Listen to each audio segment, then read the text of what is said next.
Live from Fenway Park, it's Commodore Call. It's a special edition. We are here at Fenway Park for a Pro Scout Day with the entire Cape Cod League. Hello everyone, I am Blake Benard, field reporter for the Falmouth Commodores, joined by broadcasters Josh Hess and Chris Picher. And guys, as the team is getting ready to go and get some reps under their belt here at Fenway Park, Josh, what are they going to be doing and what can we expect from this team today? Well, the team just finished their 60-yard sprint, which was out in right fields, and then they'll be doing some infield, outfield work in front of the scouts. And finally, the very exciting batting practice session for everybody. They get to take some reps, try to hit one over the Green Monster. We've already seen a few go out today, not over the Green Monster, but we know Falmouth has some pretty good hitters, and that should be very exciting to see how they do in the batting practice aspect of today.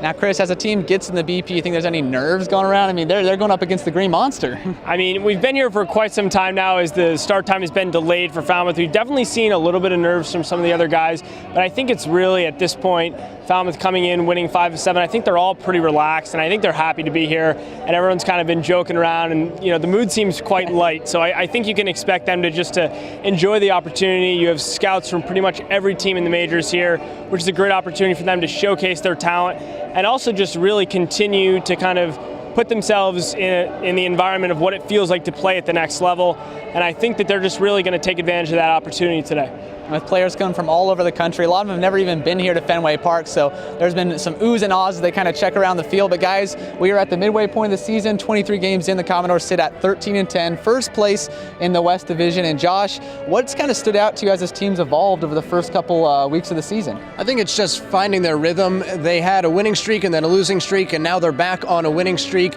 coming off of a big win yesterday at Brewster. A lot of runs. We had a grand slam from Matt McLaughlin. So if this team can just stay consistent. The pitching staff has been there pretty much the entire season. The bats have been quiet and then very loud, as we've seen in some games. So if the two can just find a rhythm and come together in consecutive games, then the Commodores will be successful in the second part of the season. The pitching staff has been outstanding. And Chris, for a pitcher standpoint, who has stood out to you as just taking the reins with the pitching staff?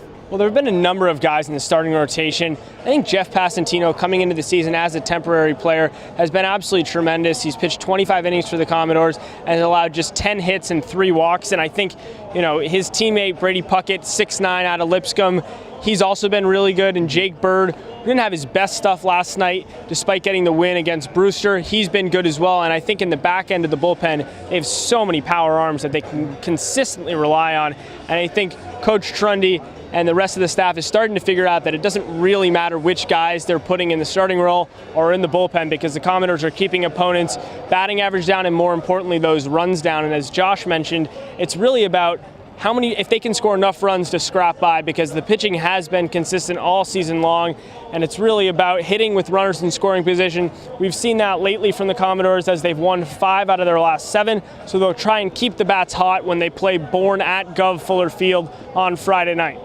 Now, there have been a lot of highs and a couple lows, but for you guys personally, whether it's in the broadcast booth or on the field, what's kind of been the high point for you guys so far in the Cape Cod season? I think it's very similar to all the players. It's just every day that there's baseball for us. We don't have to worry about school, and the weather's been beautiful, so we can just come out to the ballpark every afternoon, watch batting practice, get ready for the game, and just enjoy watching some of the best talent in the country. Overall, it's been a tremendous first half of the season, and the second half should be just as good, if not better, for this team. Absolutely. Baseball every day. Chris, what about you? Yeah, I think similar to Josh, it's really just being around the team, getting to know Coach Trundy and the staff, and interacting with the guys. And last night we had Willie Berger on the broadcast, third baseman for the Commodores, who had the night off. And we've had many players throughout the season, so it's been great to get to know them. And kind of now, as we're at the halfway point, everyone really is loose, and we're kind of gelling as an organization and a team, and it's been really fun.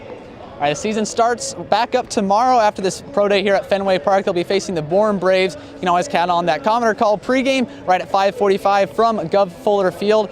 For Josh Hess, Chris Picher, I am Blake Benard saying so long from Fenway Park. Thanks for tuning in.